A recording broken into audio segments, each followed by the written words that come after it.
Por que o socialismo ruiu? De Berlim a Moscou.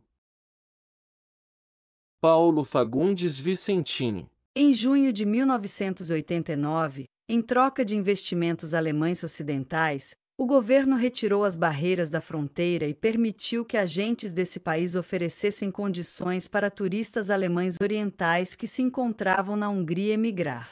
5% dos 800 mil orientais cruzaram a fronteira, gerando o início da crise terminal da RDA. Posteriormente, os comunistas reformados perderam as eleições para centro-direita e, depois, o país ingressou na OTAN e, finalmente, na União Europeia.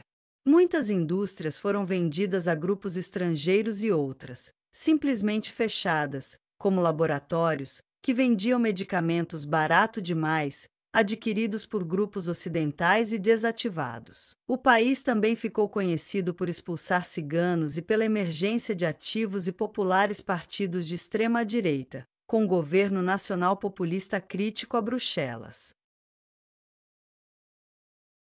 Apogeu e declínio da pequena Prússia socialista. A Alemanha Oriental constitui um caso singular dentro do leste europeu, tendo surgido por circunstâncias imprevistas e como mera moeda de barganha entre a União Soviética e as potências ocidentais. Seu exíguo território era composto pela Saxonia, e o que sobrara da Prússia, zona soviética de ocupação, com a parte ocidental de Berlim ligada aos ocidentais e encravada no centro do país. Os soviéticos usaram essa sobra de território para responder ao surgimento da Alemanha Ocidental, 1949, e pilhar um semi-estado governado pelos comunistas, unidos aos social-democratas no Partido Socialista Unificado da Alemanha. A própria União Soviética apenas a reconheceu após a morte de Stalin. Só houve uma bandeira própria em 1957 e apenas pôde controlar suas fronteiras em 1961, com o Muro de Berlim,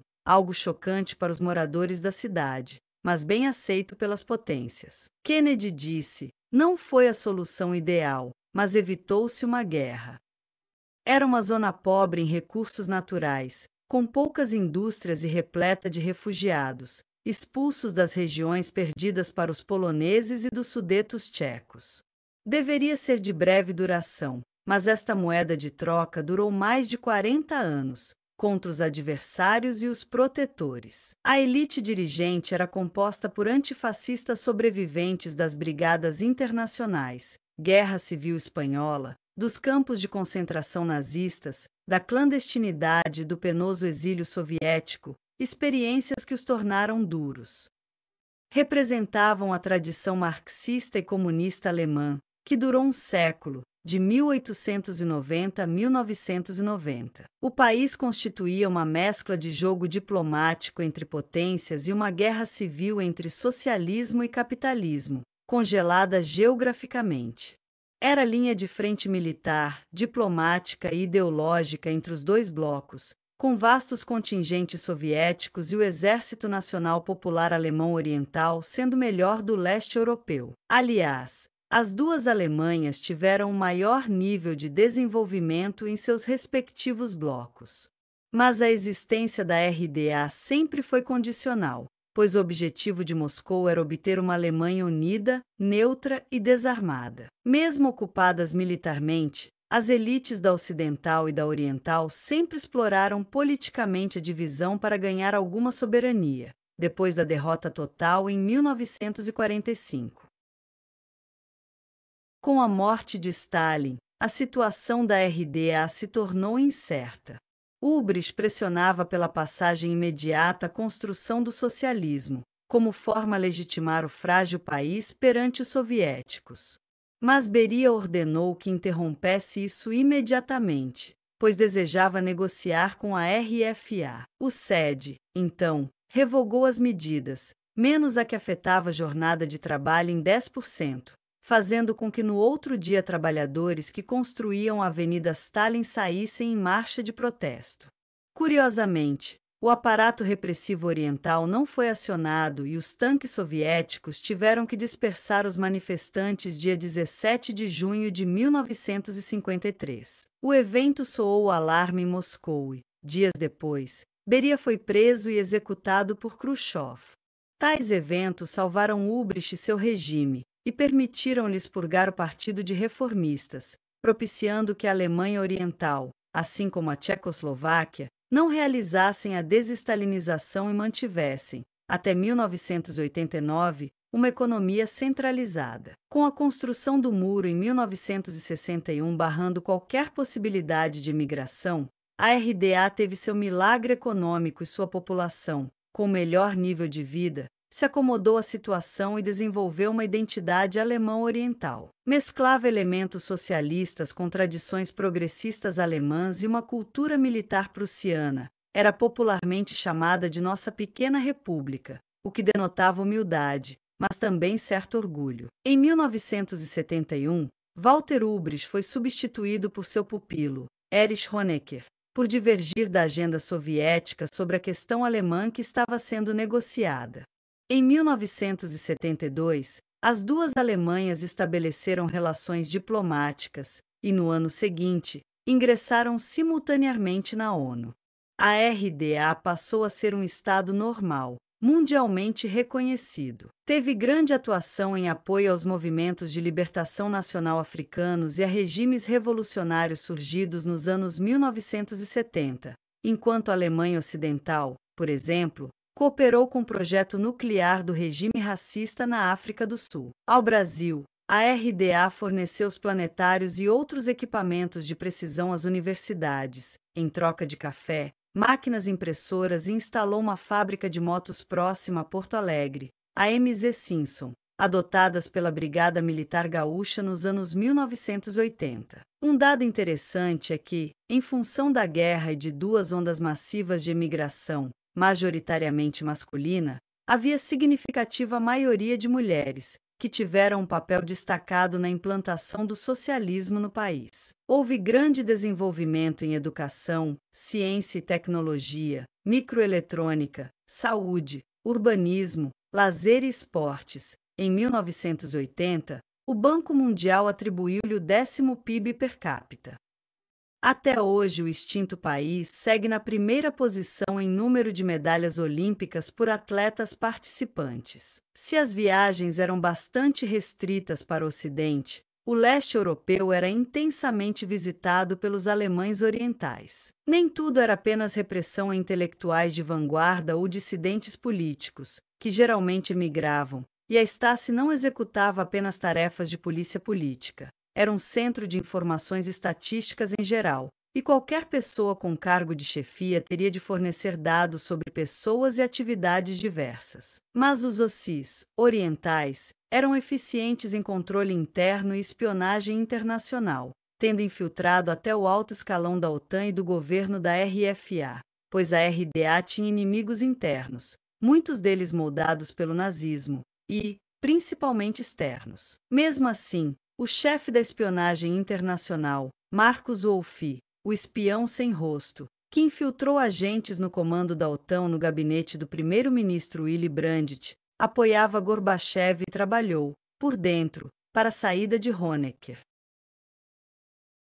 Aliás, não havia uma oposição articulada, devido a 3 questões. Os descontentes emigravam, havia um sistema de segurança onipresente e a população era chamada a participar ativamente e em massa nas organizações sociais e no Estado. Era uma ditadura participativa, onde se podia levar uma vida perfeitamente normal se não desafiasse o regime, conforme entrevistados disseram a germanista anglo-americana Mary Fulbrook, 2005. Segundo publicações norte-americanas dos anos 1970, como National Geographic, 9 de 1974, e Seleções do Resumo do Leitor, 5 de 1979, a RDA se tornará estável e tinha uma base social de apoio, com uma boa autoestima pelas conquistas de um país pequeno e sem recursos naturais, que havia sido destruído na guerra. Ressurgidos dentre ruínas era o primeiro verso do hino nacional alemão oriental. O economicamente mais bem-sucedido regime socialista da época, todavia,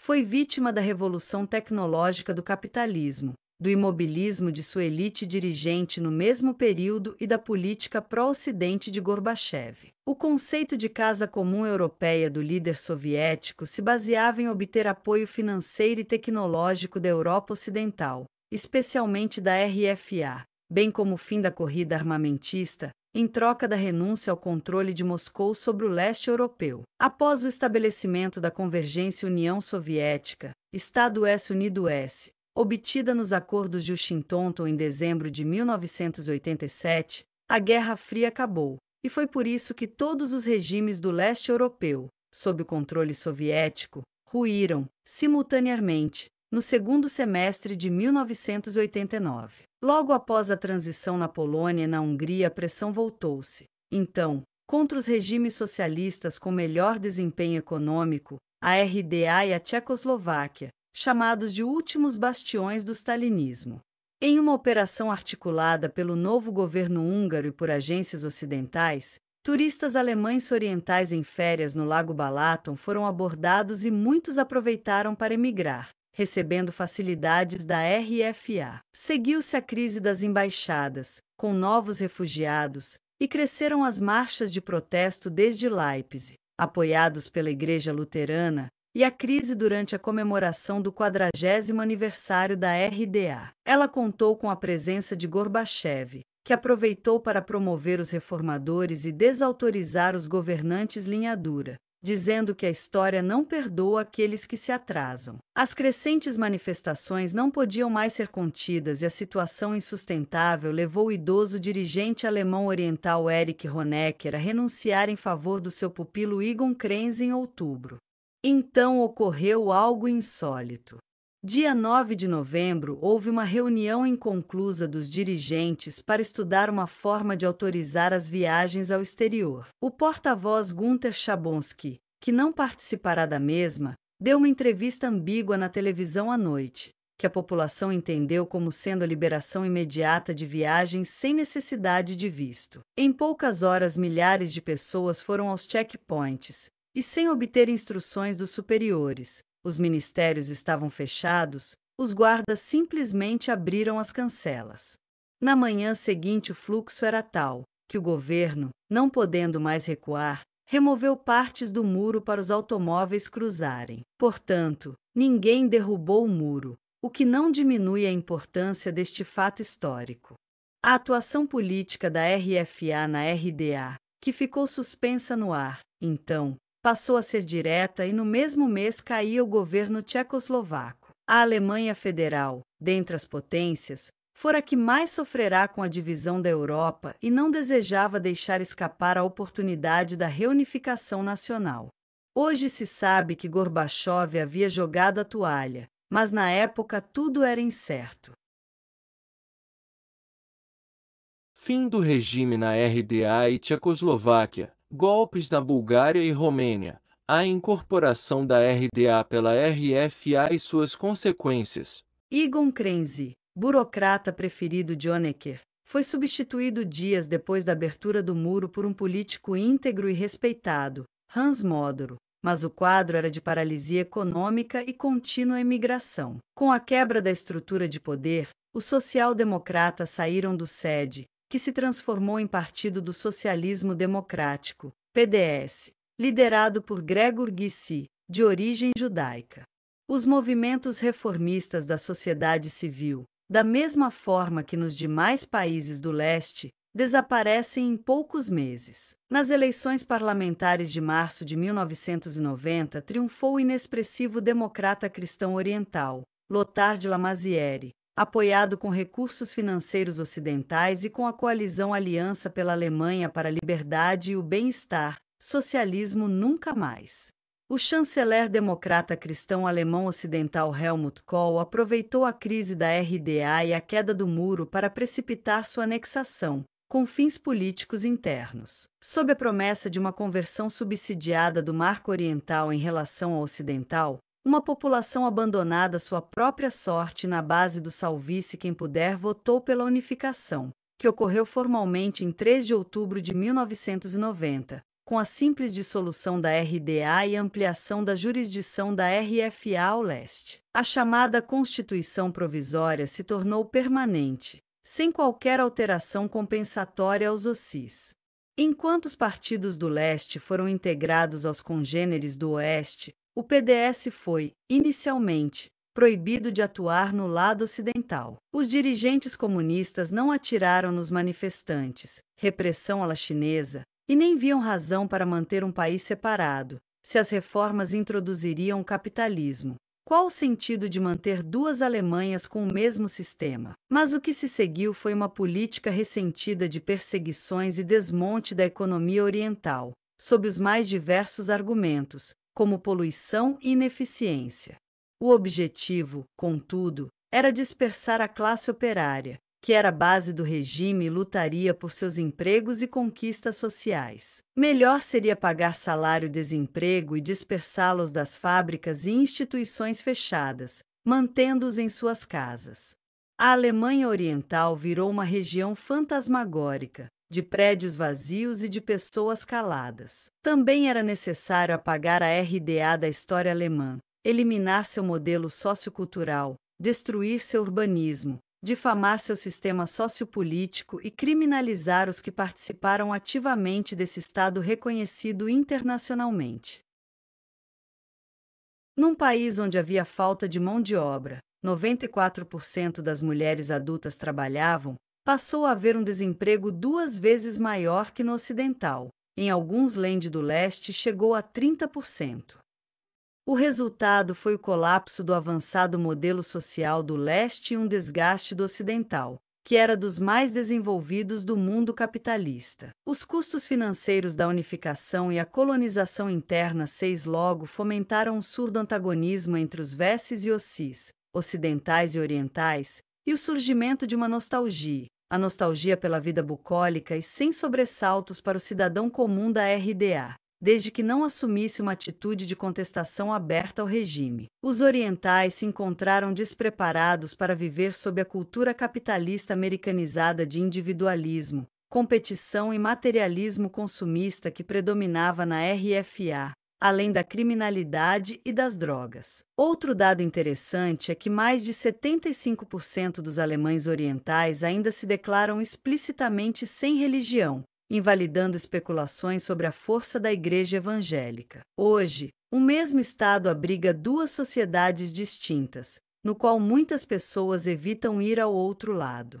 Tal divisão ainda levará tempo para desaparecer. Segundo a oriental Jana Hessel, jornalista do Der Spiegel, para que o namorado ocidental de algum membro dos grupos de jovens do leste possa ser aceito é complicado, sendo necessário comprovar que não se trata de um arrogante consumista ocidental. Mas também há o avanço do neonazismo e do racismo, como subproduto desse processo. Sem dúvida, agora a liberdade individual e direito de ir e vir, mas esses fenômenos negativos são inegáveis e preocupantes. Grave também é a manipulação tendenciosa de associar os regimes da RDA e do Terceiro Reich, que nunca é referido como nazista, mas como nacional-socialista. Talvez o ponto positivo da nova Alemanha Federal seja uma tendência à autonomia internacional, como uma liderança da União Europeia. Em 2003, a RFA disse não à invasão do Iraque e mantém uma complexa cooperação econômica com a Rússia. Mas a temerosa elite alemã continua a exorcizar o legado político-cultural dos alemães orientais, que estão sendo apagados até mesmo da história. A Alemanha é um país poderoso e importante para o futuro equilíbrio de um mundo multipolar e para a elaboração de um modelo social alternativo ao neoliberalismo. Mas, para tanto, é necessário, antes, espantar os seus diversos fantasmas.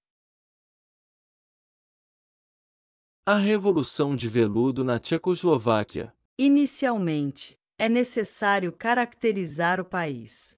Os tchecos são eslavos meio germanizados, que eram protestantes, mas foram derrotados no século XVII e o catolicismo foi reimplantado. Região industrial do Império Austro-Húngaro, desenvolveu uma cultura de intelectuais de classe média, que lembra da França, considerando-se superiores aos vizinhos eslavos.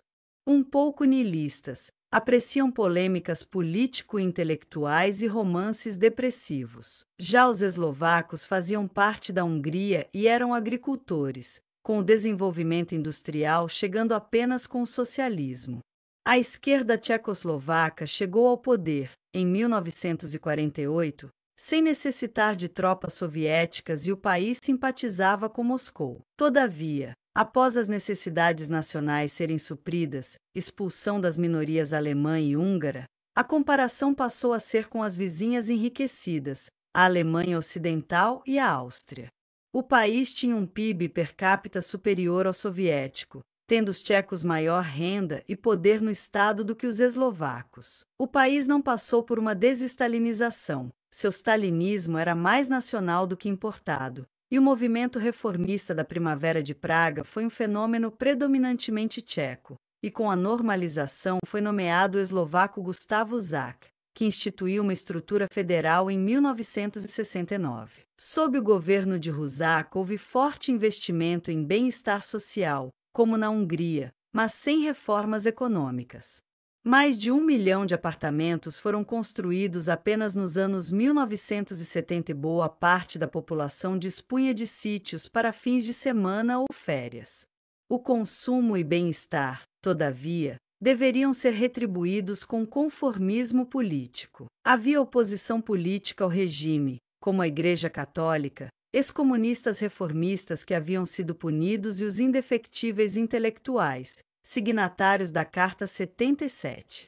A repressão onipresente e a censura foram a resposta a esta oposição, embora a economia funcionasse com eficiência em termos de padrão de vida, um dos mais altos da Europa. O clima político e intelectual cinzento é que incomodava, mais aos tchecos do que aos eslovacos. A crise torna-se mais evidente na década de 1980, ainda que Tchecoslováquia e Alemanha Oriental mantivessem a aparência de estabilidade política e uma aceitável performance econômica. A RDA e a Tchecoslováquia possuíam a menor dívida externa do leste. Mas o bom desempenho da indústria pesada não era acompanhado pela de bens de consumo, comparativamente ao padrão das democracias de consumo ocidentais.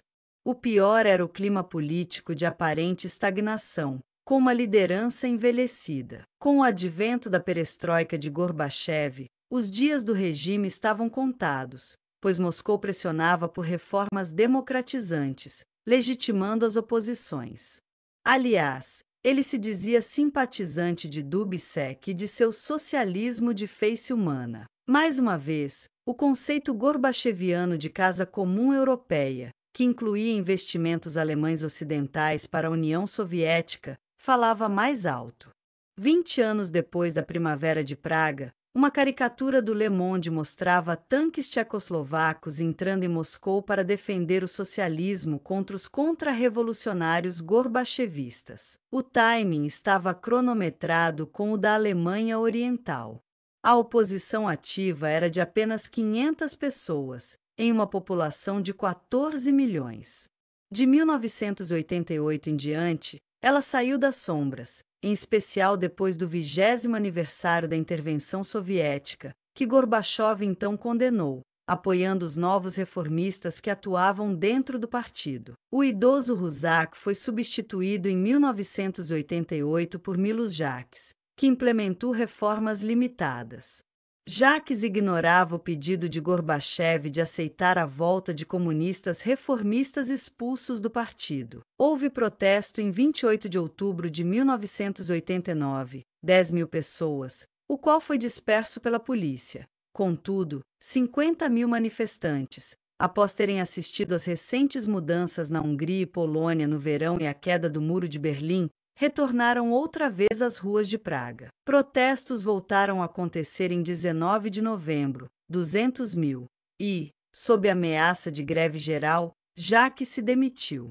A Revolução de Veludo triunfava quase pacificamente, com um acordo de bastidores garantindo mútua anistia, como na Polônia e ao contrário da RDA. O que se seguiu foi a instituição de uma Assembleia Geral sob a supervisão do Fórum Cívico, a eleição do teatrólogo oposicionista Václav Havel e a instituição de um sistema multipartidário. O Partido Comunista se manteve com uma força expressiva, com 20% dos votos, mas um dos primeiros a tentar se registrar foi o Partido dos Amigos da Cerveja, algo típico da irreverência tcheca. Apesar do fugaz resgate da figura de Dubček como elemento de legitimação para estabelecer uma ligação com a Primavera de Praga, logo ele foi aposentado e o governo adotou políticas neoliberais. As reformas econômicas privatizantes, que agradaram a parte tcheca, geraram maior crise na Eslováquia. Em 1993, os dois países se separaram, formando dois novos estados. Enquanto a Eslováquia manteve certas referências socialistas por algum tempo, a República Tcheca aderiu à OTAN, sendo forte apoiadora das iniciativas do presidente George W. Bush Jr.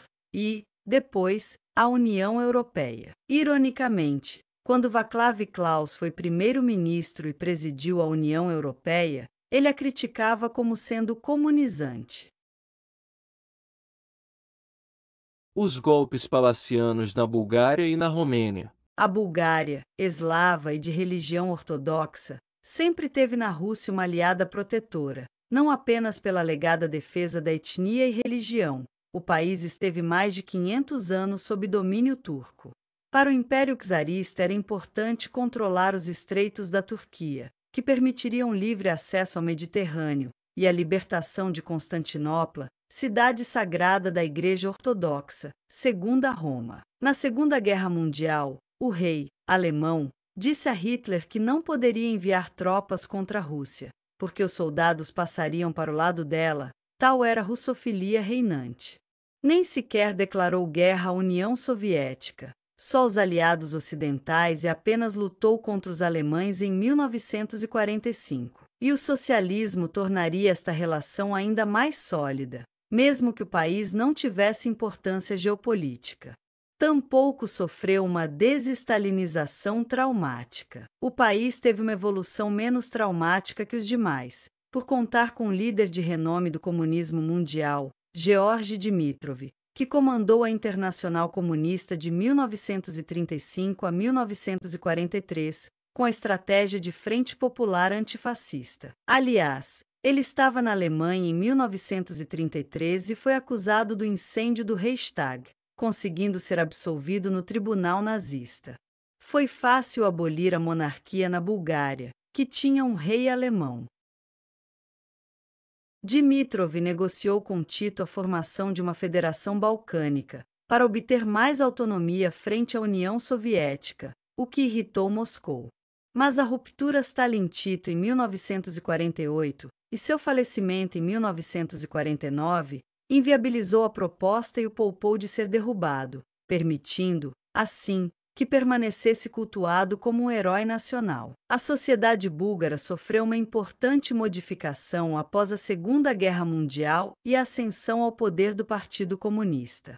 A urbanização foi acelerada. Em 1948 era de 26% e, em 1970, já atingia 50%, marcando a mudança do país de uma sociedade basicamente agrária para uma urbanizada, chegando a 65% em 1985. Esta mudança se refletiu no número de trabalhadores no setor agrícola que, de 82% em 1948, passa a 21% em 1985.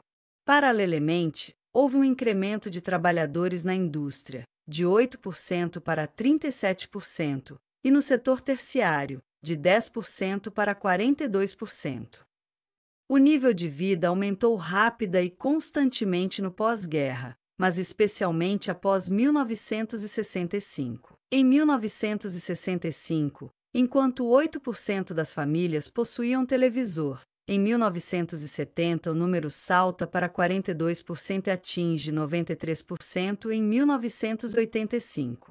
O consumo de carne, que, em 1956, era de 26,6 kg per capita, passa para 41,4 kg em 1970, chegando a 71,3 kg em 1985. Contudo, Apesar do aumento da disponibilidade e da qualidade dos bens de consumo, a Bulgária ainda sofria com irregularidade e inconsistências nos padrões de oferta. Interessante, era o país do leste com maior equilíbrio entre campo e cidade. Sobre a política externa da Bulgária, destacam-se seus laços históricos com a Rússia, o que acabou por unir os dois países sob a égide da União Soviética com maior facilidade. Inclusive, foi o membro mais subserviente do Pacto de Varsóvia, como demonstra sua aceitação do papel de suprir com produtos agrícolas subtropicais, tabaco e cítricos, o Comecon, bem como por duas solicitações para fazer parte da União Soviética como a 16ª República da Federação, o que foi recusado por Moscou. As relações comerciais búlgaras ocorriam majoritariamente dentro do bloco soviético. Para um país como a Bulgária, o queima era muito importante para a exportação de manufaturados e alimentos e importação de matérias-primas e energia. Houve, todavia, alguns casos de divergência entre a Bulgária e a União Soviética. O primeiro foi na década de 1950, quando, dentro do PCB, houve certo entusiasmo com o grande salto à frente maoísta, supondo efeitos positivos no desenvolvimento do país em 1959-62. A cisão sino-soviética e a agressividade da diplomacia chinesa geraram um sentimento de poder de barganha nos países do leste, com relação à União Soviética. Isso, possivelmente, gerou o experimento do Grande Salto Búlgaro, o qual também pode ser embasado na experiência soviética na década de 1930. Um segundo exemplo foi o ânimo com a primeira proposta de Erhard, chanceler da Alemanha Ocidental, de melhorar o relacionamento do país com o leste europeu, na metade da década de 1960. Na década de 1980, a Bulgária estava com sua economia estagnada e pouco eficiente. Faltava energia, a exemplo do inverno de 1984 a 1985, quando os cortes e apagões foram comuns, o que prejudicava o envelhecido setor industrial do país, o qual agora se baseava em importação de combustível com preço muito elevado. A União Soviética também apresentava problemas na sua indústria de carvão e petróleo, o que aumentava a dependência búlgara na importação de países a preços de mercado internacional, sem barganha. Passou a haver racionamento de alimentos, manufaturados e eletricidade, além da inflação crescente e da falta de fundos. A dívida externa era de 10 bilhões de dólares em 1989. A perestroika de Gorbachev criava ondas de choque político-econômicas, abalando a estabilidade do leste europeu. Assim, aprofunda-se a crise e declina a aceitação do velho líder Zhivov, que reagiu desenvolvendo uma política nacionalista e xenofóbica contra as minorias, especialmente contra os turcos e muçulmanos. Essa política foi a intensificação do que já vinha ocorrendo desde 1950, quando as escolas turcas foram forçadas a bulgarizar seus nomes e identidades. Em 1985, turcos e muçulmanos tiveram de escolher seus nomes de uma lista de nomes búlgaro-cristãos. Contudo, em uma Bulgária sem oposição organizada, mas em crise, surge o Ekoglasnost. Em 26 de outubro de 1989, o grupo ecológico organizou um protesto que acabou com forte repressão policial televisionada. Gorbachev, ao visitar o país, trocara livros com bilhetes ocultos com Petur Miladenov, antigo ministro das Relações Exteriores e seu simpatizante. Moscou favorecia um golpe palaciano forçando Zhivov a deixar seu posto de presidente e líder do partido, e em 10 de novembro, Miladenov toma seu lugar, um dia após a Revolução de Veludo Tcheca. Do lado de fora, houve a formação da inexpressiva União das Forças Democráticas, UFD, integrada por pequenos partidos e um sindicato independente chamado Podkrepa, Apoio. O líder do partido era Ziheliu Zihilel, autor, em 1981, de um livro chamado Fascismo, que insinuava semelhanças entre o comunismo e o totalitarismo fascista. Após uma inconclusiva reunião do Comitê Central do PCB sobre o futuro do país, foi expedida a ordem de prisão para Zivnov e os direitos turcos foram restaurados. Este último gerou protesto da velha guarda búlgara e contra-protestos. Somente em janeiro de 1990 foi retirada da Constituição a referência do PCB, que adotará novo nome, como sendo a força guia da sociedade e do Estado. O governo neocomunista reformado acabou perdendo poder em eleições posteriores para partidos conservadores. Enquanto o nível de vida declinava, as indústrias fechavam e a criminalidade aumentava. O país aderiu à OTAN e ingressou na União Europeia em 2007. Esta última tem pressionado o governo a agir contra as máfias e a criminalidade endêmica na Bulgária. Já na acuada Romênia, o desfecho foi bem diferente. Ela participou da invasão à União Soviética e, em 1944, quando os soviéticos entraram no país, o PC, após 25 anos de perseguição, tinha apenas 1.000 filiados, a maioria sendo oriunda das minorias étnicas húngaras, alemãs e judaicas. Em 1945 já eram 250 mil. Em 1947 atingiram 800 mil e em 1980 eram 3,7 milhões. Como no resto da região, tratava-se da incorporação de socialistas moderados e outros partidos pequenos e adesão de entusiastas e de oportunistas, mas é de extrema relevância que se tornou majoritariamente de etnia romena. Os comunistas internacionalistas e pró-Moscou foram sendo expurgados e o partido abraçou a causa nacional como elemento de legitimação, primeiro com cautela por Georgiu Deis, depois com ênfase por Nicolae Ceausescu. O último, por sua independência frente a Moscou, foi cortejado pelo Ocidente, apesar de seu regime ter superado o autoritarismo stalinista, que não era uma casta familiar, juntamente com o da Albânia. O país era agrário, mas possuía as maiores jazidas de petróleo da Europa, o que auxiliou em sua independência dentro do bloco, além de sua posição geopolítica também não ser estratégica. A cisão entre o Partido Chinês e Soviético permitiu aos romenos desenvolver uma política de autonomia. Seus vínculos com o Comecon e com o Pacto de Varsóvia foram reduzidos ao mínimo e o PCR declarou que cada partido escolheria seu próprio caminho. Durante a década de 1960, Deis tentou obter recursos financeiros e tecnologia para seu ambicioso programa de industrialização, ganhando ajuda ocidental e chinesa. Contudo, somente em 1965, com a morte de Deis e a ascensão de Nicolae Ceausescu, pôde-se consolidar essa política, que buscava tirar vantagem da situação de Guerra Fria e da cisão do mundo comunista. Ceausescu segue sua política de autonomia e nacionalismo, na qual o PCR passa a defender a independência do país acima de tudo. Durante seu governo, a Romênia foi o primeiro país do campo soviético a retomar relações com a Alemanha Ocidental e a condenar a invasão soviética à Tchecoslováquia. Ainda, mantinha laços com a China e a Iugoslávia, construíram 2 represas no Danúbio, recusou-se a cortar relações com Israel após a Guerra dos 6 Dias e não apoiou a intervenção no Afeganistão, além de entrar no FMI e no Sistema Geral de Preferências da Comunidade Econômica Europeia. O período de 1965 a 1969 foi chamado de a consolidação da sociedade socialista pelos comunistas romenos.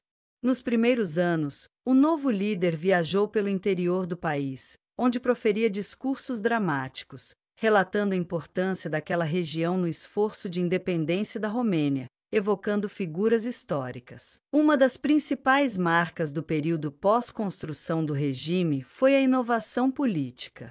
No nível central, periférico e intermediário, instituições são criadas e outras são reformadas de maneira a aumentar o sentimento de participação coletiva. O último período, iniciado em 1969 até o final do regime, foi chamado de Sociedade Socialista Multilateralmente Desenvolvida, de ênfase nos planos quinquenais.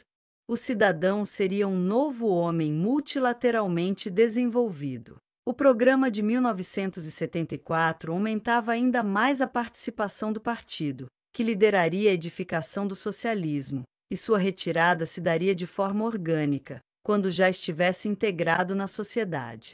De acordo com Ceausescu, o PCR estava no caminho de concretizar esses objetivos em 1981, quando sua adesão ultrapassava 3 milhões de membros. A política de Ceausescu constituía uma tentativa de criar um conceito que parecesse novo, visando afastar as mudanças políticas que ocorriam no leste europeu na época.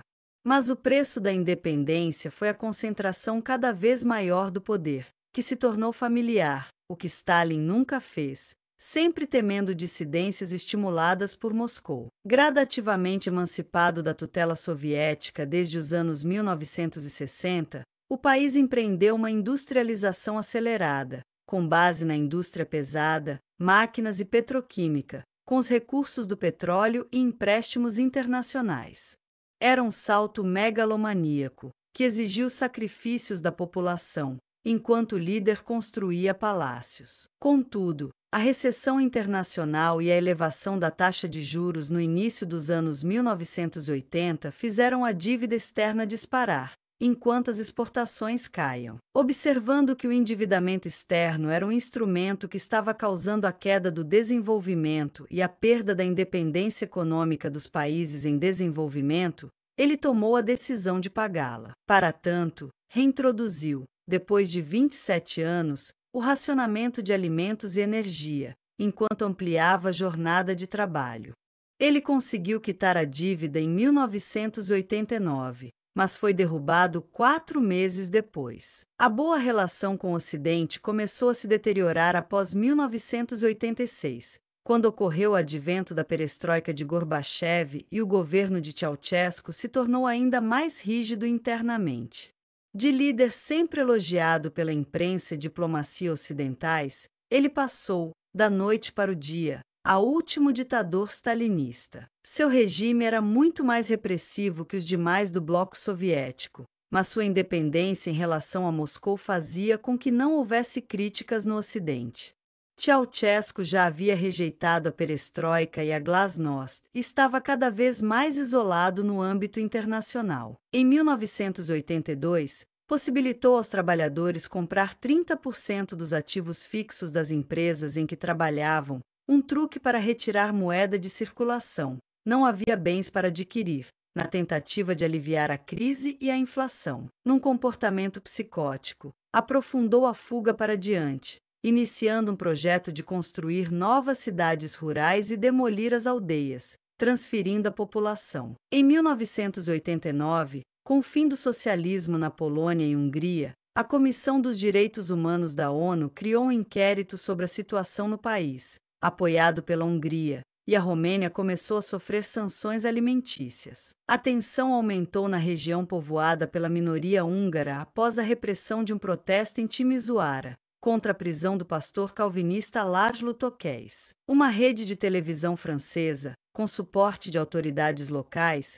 montou a imagem de um gigantesco massacre, que serviu de catalisador para a opinião pública do país, que passou a sofrer mais sanções e foi excluído das concessões comerciais da comunidade europeia. O imobilismo do regime de Ceausescu agravava a tensão e, durante uma manifestação organizada em seu apoio, ele foi vaiado.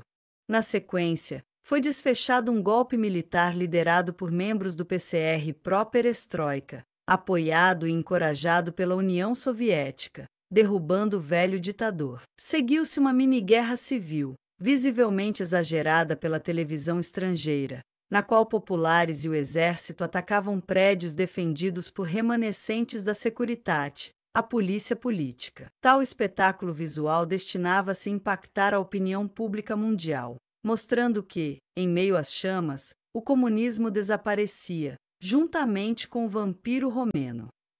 Durante a repressão que se seguiu, Ceausescu e sua mulher foram presos, julgados secretamente e executados 3 dias depois, em 25 de dezembro de 1989. Dos 70 mil mortos inicialmente anunciados, posteriormente foram confirmados apenas 1% deles. O poder foi dominado pela Frente de Salvação Nacional, uma corrente do próprio governo comunista, responsável pelo golpe. Ion Iliescu, o novo presidente do país, trocou o nome do partido, mas teve de enfrentar uma oposição de classe média, cujas manifestações foram dispersas, 2 vezes, pelos mineiros que vieram até a capital para apoiar o governo. Mais tarde, os conservadores ocuparam o poder e o país aderiu à OTAN e, em 2007, à União Europeia. Fora os membros do clã Ceausescu, não houve perseguição aos comunistas, que permaneceram nas estruturas econômicas e de poder, cada vez menos reconhecíveis. A instabilidade política e econômica tem sido a marca da nova Romênia, um país marcado pela imigração, criminalidade e perseguição de minorias nacionais.